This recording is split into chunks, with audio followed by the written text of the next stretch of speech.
வணக்கம். இன்று இன்னொரு சக்ஸஸ் ஸ்டோரி சொல்ல போகிறேன். 1998 இருக்கும். தனலட்சுமி பேங்க்லேருந்து ஒருத்தர் வந்தார்.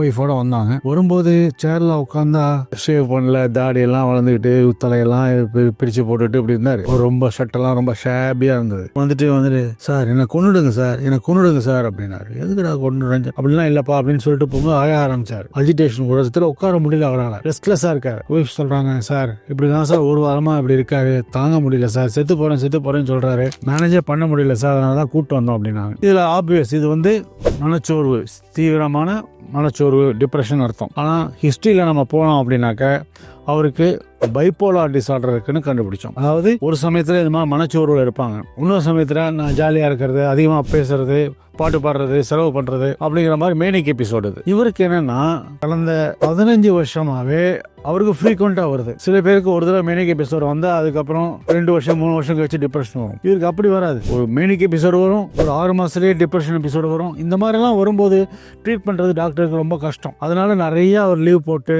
நிறைய சேலரிலாம் லூஸ் பண்ணி லாஸாக பேர் தான் இருந்தார். அதுக்கப்புறம் அவருக்கு ட்ரீட் பண்ணி பேலன்ஸ் பண்ணி மன எழுச்சியும் வராமல் மனச்சோறும் வராமல் ஒரு பேலன்ஸ்டு அவரை நான் கொண்டு போனோம். அது 5 வருஷத்துல 6 வருஷத்துல ஒரு தடவை அது மாதிரி மைனர் எபிசோடு வந்தது. அது கண்ட்ரோல் பண்ணோம். கடைசியில் என்ன அவங்க ஒய்ஃபுக்கு சந்தோஷம்னா, சார் முழு சம்பளம் எனக்கு மாசத்துல கிடைக்குது சார் அப்படின்னு சொல்லுவாங்க. அதுக்கு அடுத்தது பார்த்தீங்கன்னா ஒரு நாள் கூட லீவ் போடாமல் வாலண்டரி ரிட்டைர்மெண்ட் கூட வாங்காமல் ஃபுல் சர்வீஸ் கம்ப்ளீட் பண்ணிட்டு வந்தார். பையன் ஒருத்தன் என்ஜினியரிங் படிக்க வச்சுட்டாரு, பொண்ணுக்கு கல்யாணம் பண்ணி கொடுத்துட்டாரு. இந்த அளவுக்கு அவங்களுக்கு ரொம்ப சந்தோஷம். என்னன்னா சில பேருக்கு பைப்போலார் டிசார்டர் ரொம்ப ஃப்ரீக்வெண்ட்டாக வரும். அதை மானிட்டர் பண்ணி ட்ரீட் பண்ணுறது ரொம்ப கஷ்டம். ஆனால் கரெக்டாக நீங்கள் டாக்டர்கிட்ட கோஆப்ரேட் பண்ணீங்கன்னா மூட் ஸ்டெபிலைசர் இதெல்லாம் வச்சு நம்ம லித்தியம், வால்ப்ரெக்ஸ் இதெல்லாம் இருக்கு, இந்த மாதிரி மாத்திரையை வச்சு நம்ம நல்லா ஸ்டெபிலைஸ் பண்ணி அவங்களை நல்லபடியாக வாழ வைக்கலாம். அலட்சியம் பண்ணிடாதீங்க. நல்லா இருக்காரு, மாத்திரையை விட்டுறாதீங்க. இதுதான் நான் எல்லாருக்கும் திரும்பி சொல்கிற விஷயம்.